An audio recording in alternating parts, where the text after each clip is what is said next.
Lorsque les produits de santé ont obtenu leur autorisation de mise sur le marché, AMM, ou leur marquage CE, ils peuvent être commercialisés. Certains produits de santé sont remboursés par la Sécurité sociale. Mais comment est-ce possible? Pourquoi tous les produits ne sont-ils pas remboursés pour tous? Une fois que les fabricants ont obtenu une autorisation de mise sur le marché, deux choix s'offrent à eux. Option 1. Échanger avec les autorités pour voir si leur produit peut être inscrit sur la liste des produits et prestations remboursables, c'est-à-dire être remboursé. Option 2. Commercialiser leurs produits sans remboursement. Lorsqu'ils choisissent la première option, un processus de détermination du prix de vente et de remboursement débute. Le régulateur souhaite en effet s'assurer de l'efficacité et de la sécurité du produit, tout en garantissant la pérennité du système de solidarité.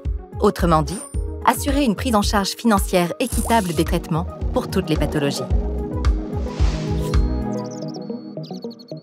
L'industriel dépose un dossier d'évaluation auprès de la Haute Autorité de Santé afin que celle-ci rende un avis qui servira de base à une négociation avec le Comité économique des produits de santé. Prenons l'exemple d'un dispositif médical. Après que l'industriel ait déposé son dossier d'évaluation à la commission spécialisée de la HAS, CNEDIM-TS, celle-ci évalue le produit selon deux critères, le service attendu, SA, et l'amélioration du service attendu, ASA. Premier critère, le service attendu, SA. Il permet de juger le service clinique apporté par le produit aux usagers, risques liés à son utilisation, effets indésirables, effets thérapeutiques. L'indication thérapeutique est importante. Elle renseigne sur la maladie ou les symptômes que le produit est capable de traiter ou de prévenir, ou encore sur le diagnostic qu'il permet d'établir. Et il est vivement déconseillé d'utiliser un médicament, dispositif médical, dans un autre champ thérapeutique. À l'issue de cette analyse, deux conclusions possibles. Soit le produit obtient un service attendu insuffisant, il ne sera pas remboursé par l'assurance maladie, soit le produit obtient un service attendu suffisant. Lorsque le SA est suffisant, la CNEDIM-TS, commission spécialisée de la HAS, doit alors rendre un avis sur l'amélioration du service attendu, ASA. Deuxième critère, l'amélioration du service attendu, ASA. Il est l'un des critères utilisés pour déterminer le tarif du dispositif. Il correspond à la comparaison du dispositif médical par rapport à un produit comparable, considéré comme référence selon les données actuelles de la science et admis ou non au remboursement. Il existe 5 niveaux d'ASA. C'est l'industriel qui revendique le SA et l'ASA lorsqu'il dépose son dossier au regard des indications de son produit.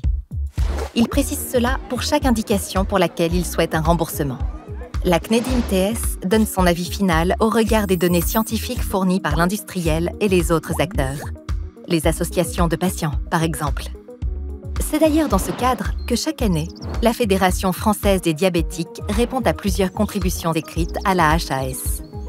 Ces contributions sont fondées sur les résultats des études du Diabète Lab. C'est une première façon pour la Fédération d'intervenir dans le processus de remboursement des produits de santé. Et vous allez me dire, et pour le médicament? Le processus est quasiment identique, sauf que les critères sont le SMR et l'ASMR. Le service médical rendu, SMR, correspond au SA, et l'amélioration du service médical rendu, ASMR, correspond à l'ASA. À l'issue de cette évaluation, dont le bilan est rendu public, l'industriel entame des discussions avec un deuxième acteur majeur, le Comité économique des produits de santé, CEPS, principalement chargé de fixer les prix des médicaments et les tarifs des dispositifs médicaux pris en charge par l'assurance maladie. En pratique, ces échanges peuvent être très longs, trop longs. Pour cause, l'industriel souhaite que son produit soit le plus valorisé possible, alors que les autorités souhaitent assurer la pérennité du système de solidarité en obtenant le prix le plus mesuré. Après de longs mois, si toutes les conditions sont remplies et qu'ils parviennent à un accord, c'est enfin la publication au journal officiel de la décision de remboursement. Attention, cette décision a une durée limitée, 5 ans en principe. À l'issue de ce délai, l'industriel devra déposer un nouveau dossier d'évaluation à la Haute Autorité de Santé pour une réévaluation en vue d'un renouvellement d'inscription. Vous pouvez alors récupérer votre produit de santé tout en bénéficiant de la prise en charge réalisée par l'assurance maladie. Pour toute question, vous pouvez joindre la Fédération française des diabétiques au 01 40 09 24 25. Retrouvez d'autres informations sur notre site www.fédérationdesdiabétiques.org.